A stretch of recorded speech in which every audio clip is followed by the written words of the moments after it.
और मानव शरीर प्राप्त हो भी जाए और मान लो उस मानव शरीर में हम शिव भक्ति से अगर दूर हैं तो इस संसार में बार बार हमको जन्म लेना पड़ता है।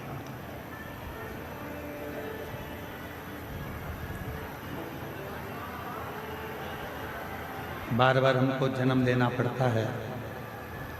पुनरपि जननम पुनरपि मरणम के इस प्रपंच में हमें पढ़ना पड़ता है। मृत्यु सागर में यदि मानव देह का जन्म मिला है, मनुष्य शरीर मिला है और मानव शरीर यदि प्राप्त हुआ है और उस मानव शरीर में यदि भगवान शिव की अविरल भक्ति आपको और हमको मिल जाए तो समझना कि हमारा मानव जीवन लेना सार्थक हो गया।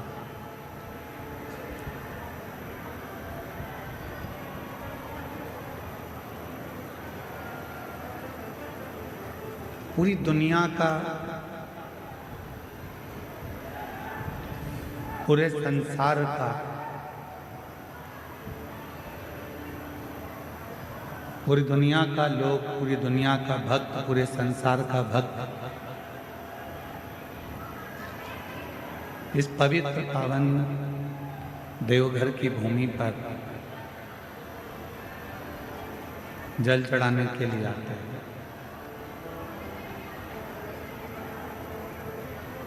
और देवघर की भूमि पर जब जल चढ़ाने के लिए आते हैं तो पूर्ण भरोसा, पूर्ण विश्वास, पूर्ण श्रद्धा के साथ आते हैं। कल एक पत्रकार महोदय देवघर के प्रश्न किए कि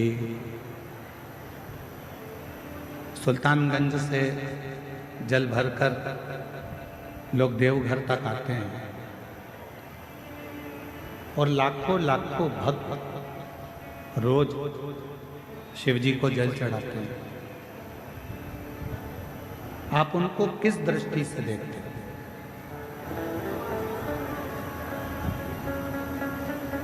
हमने निवेदन किया उन पत्रकार महोदय से कि पहले तो देवघर में अगर श्रावण महीने में आप जल चढ़ाने के लिए आ रहे हो, श्रावण के महीने में अगर आप देवघर में जल चढ़ा रहे हो, श्रावण के महीने में आप कावड़ भर रहे हो, तो इतना ध्यान जरूर रखें कि संसार के मनुष्य में दम नहीं है कि वो 100-150 किलोमीटर दूर से गंगा जल भरकर भगवान शंकर को चढ़ाने के लिए आ जाए। ये उसकी सामर्थ्यता नहीं है। ये वो नहीं चढ़ा सकता।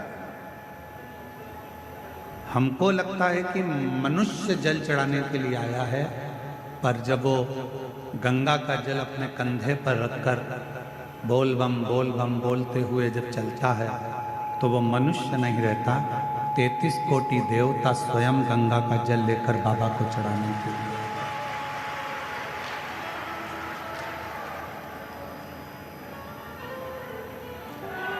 और उसके मुख पर हमेशा भगवान शिव का ही नाम रहता है। पूरी दुनिया में कोई एक ऐसा तीर्थ बता दो जिसका नाम घर से जुड़ा हो।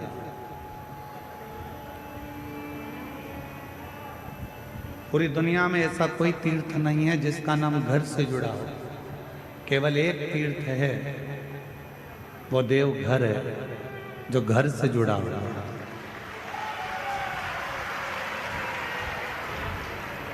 और इस स्थान का नाम भी भगवान शंकर का धाम है, भगवान शिव का धाम है, तो यहाँ का नाम तो बाबा घर होना था, यहाँ का नाम तो बाबा के नाम पर होना था, पर यहाँ का नाम क्या है? बाबा घर नहीं है। यहाँ क्या नाम है? जम के बोलो, देवघर। देवघर मतलब 33 कोटि देवता का यदि कोई घर है तो वो ये देवघर है, बाबा का स्थान। ये देवघर की पवित्र धरा।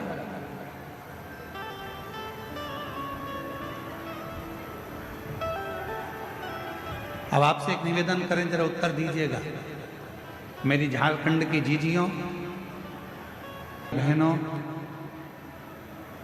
मेरे छत्तीसगढ़ की भांजियों, आज इस जगह पे पूरे प्रदेश, जितने आसपास के प्रदेश हैं, सारे प्रदेश यहाँ आए हुए हैं, इसलिए आप सबको नमन करता हूँ, प्रणाम करता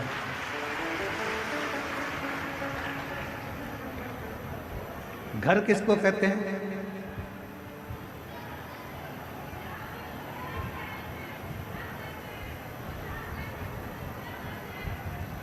शिव महापुराण की कथा कहती है, घर किसको कहते हैं? जहां पर हमारे माता पिता रहते हैं। फिर वो एक किराए का भी मकान है तो वो भी घर कहलाता है। जहां माँ बाप रह रहे हैं, जहां माता पिता रह रहे हैं, उसको घर कहा जाता है।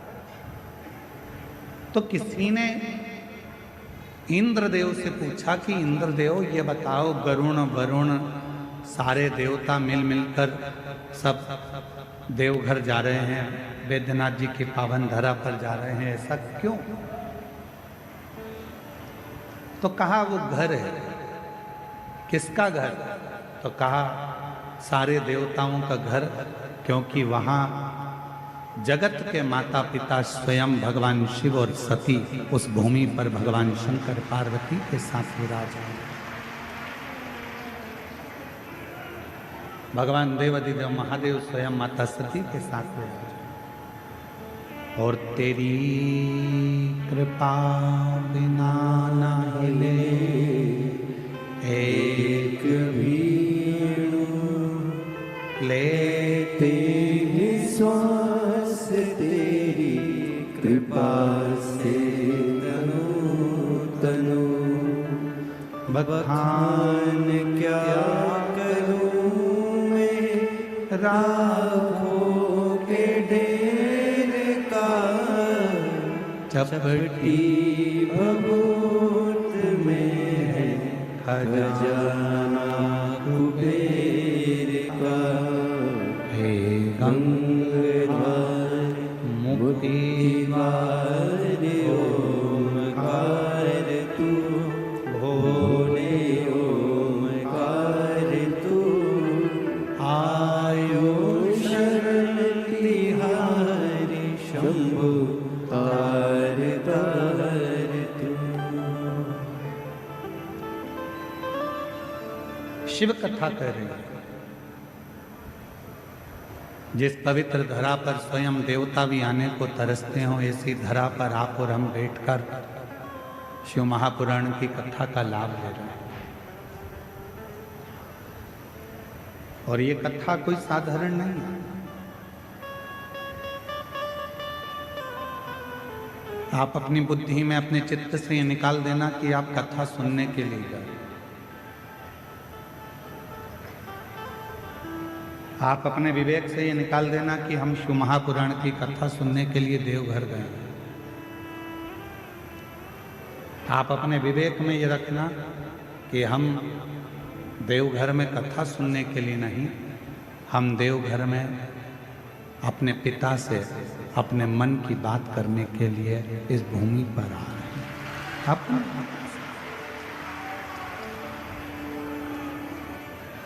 अपने बाप से, अपने पिता से जो बात करना है, हमें यहाँ बैठकर 7 दिवसीय शिव महापुराण की कथा में अपने जीवन को सार्थक बनाने का प्रयास करना।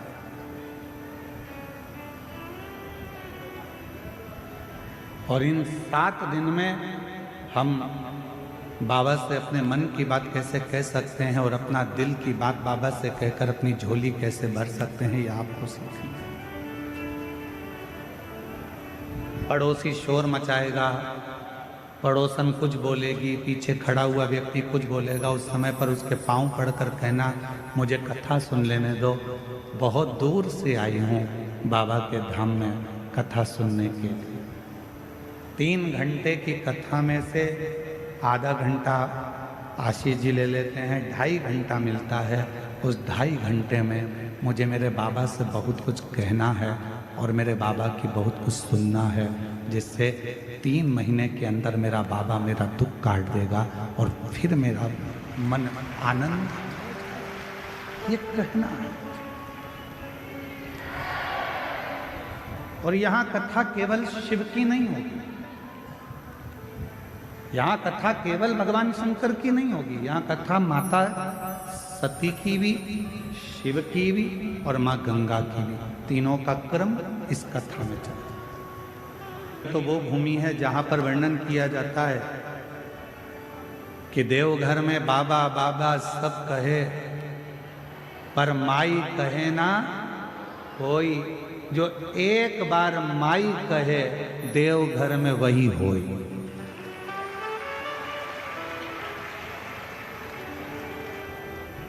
सारे ज्योतिर्लिंगों का दर्शन करिएगा, वहां पर जब पूजन होती है तो सीधे शंकर जी के ऊपर जल चढ़ाया जाता है, शिव जी के ऊपर बेलपत्र चढ़ाई जाती है, शिव जी के ऊपर दूध चढ़ाया जाता है, शिव जी के ऊपर पंचामृत चढ़ाया जाता है, शिव जी के ऊपर दही शहद घृत शक्कर सब शिव जी पे चढ़ाई जाती है। केवल बाबा देवघर की भूमि ऐसी है कि शंकर जी पे चढ़ने से पहले जो जलाधारी है, जहाँ माँ सती विराजमान है, सती माता का हृदय विराजमान है, उस जगह पर पहले चढ़ाया जाता है, उसके बाद बाबा देवाधिदेव महादेव को चढ़ाया जाता है, फिर शिव जी को चढ़ाया।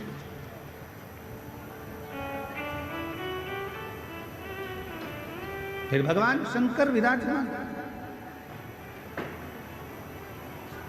शिव कथा कर रही है। जन्म लेना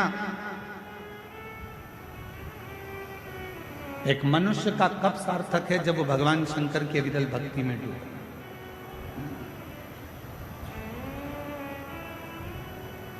देवराज नाम का ब्राह्मण के घर में जन्म जरूर ले लिया, पर ब्राह्मण कर्म से दूर रह गए।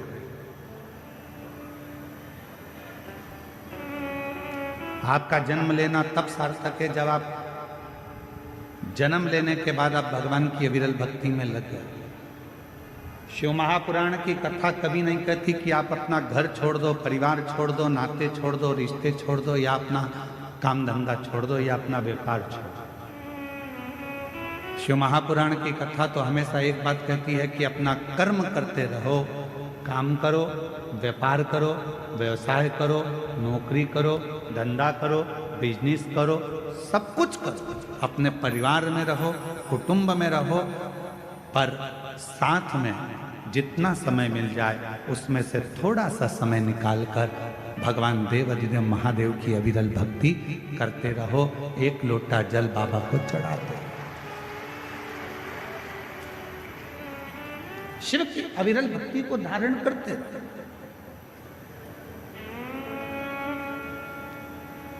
बाबा देवाधिदेव महादेव की अविरल भक्ति को धारण करते।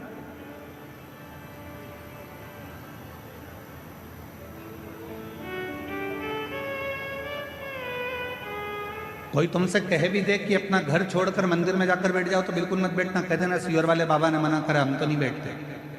कोई तुमसे कहे कि पूरा घर छोड़कर गंगा जी के घाट पर जाकर बैठ जाओ, बिल्कुल मत बैठना, कह देना महाराज ने मना करा, हम तो नहीं जा सकते। कोई कहे कि तुम बैरागी बन जाओ, कोई कहे तुम सन्यासी बन जाओ, कोई कहे तुम तपस्वी बन जाओ, कोई कहे कि तुम साधक बन जाओ, कह देना हमारे बस की बात नहीं है, क्योंकि हम कलिकाल में जन्म लिए हैं। और इस कलिकाल में हम अगर घर के अंदर रहकर भी भगवान का यदि मुख से 2 क्षण में भी श्री शिवाय नमस्तुभ्यम कह लेंगे तो हमारी मुक्ति निश्चित है। ये शिव महापुराण की कथा,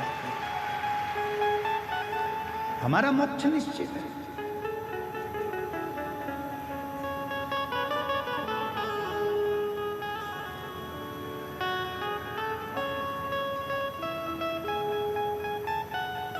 एक सोशल मीडिया पर, यूट्यूब पर, सोशल मीडिया पर, मोबाइल पर ज्ञान देना सरल है, पर उस ज्ञान को अपने अंदर उतारना बड़ा कठिन है।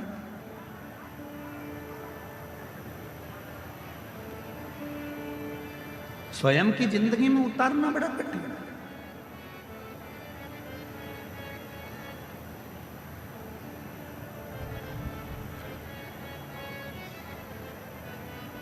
कई लोग कहते हैं शांति रखो, शांति रखो, शांति रखो, पर अपने अंदर ही शांति नहीं आ पाती।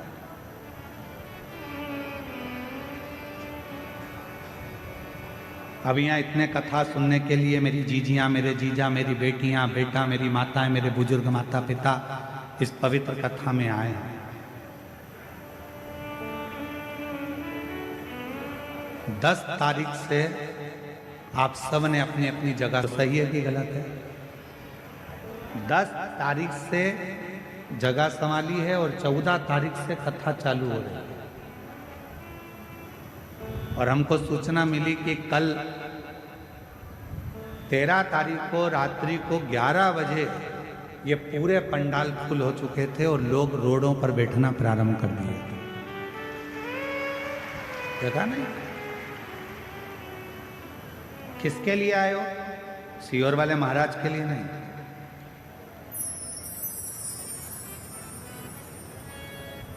आप किसी व्यक्ति और विशेष के लिए नहीं है। आप आए हो शंकर भगवान को अपने मन की बात कहने के लिए और शिव जी का वर प्राप्त करने के लिए। सीहोर वाला महाराज आपको कुछ नहीं देगा। आप गलतफहमी में मत रहना कि सीहोर वाला महाराज आपको कुछ दे देगा, कुछ नहीं। हमारी सामर्थ्यता नहीं है कि हम दे सकें, पर मेरे देवघर वाले बाबा की इतनी सामर्थ्यता है कि दुनिया का सारा सुख आपको दे सके। मेरे भोले बाबा की वो सामर्थ्यता है कि कोई आया खाली नहीं गए।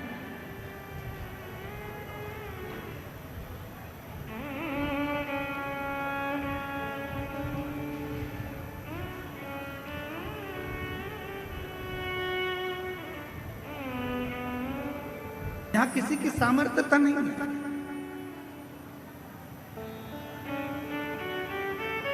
करता वही है, आप और हम तो केवल एक निमित्त मात्र हैं। और ये हमारी और आपकी केवल एक निमित्तता है। आज हमारे सांसद जी जब आए तो उन्होंने एक ही बात की, गुरुजी हम बाबा की आज्ञा से, देवघर वाले बाबा की आज्ञा से कथा सुनने के लिए एक दिन के लिए हम यहाँ पहुंचे। और अभी आपने माइक पे भी कहा कि 7 दिन कथा चलेगी, मैं कहीं पर भी रहूंगा पर कथा वहां पर रहकर सुनूंगा। अर्थात आप वहां पर रहकर कथा नहीं, हमारे देवघर वाले बाबा आपके साथ रहकर शिव महापुराण की कथा को श्रवण। शिव तत्व शंकर की ओघड़ रानी की कृपा, ये पुण्यता अपने जीवन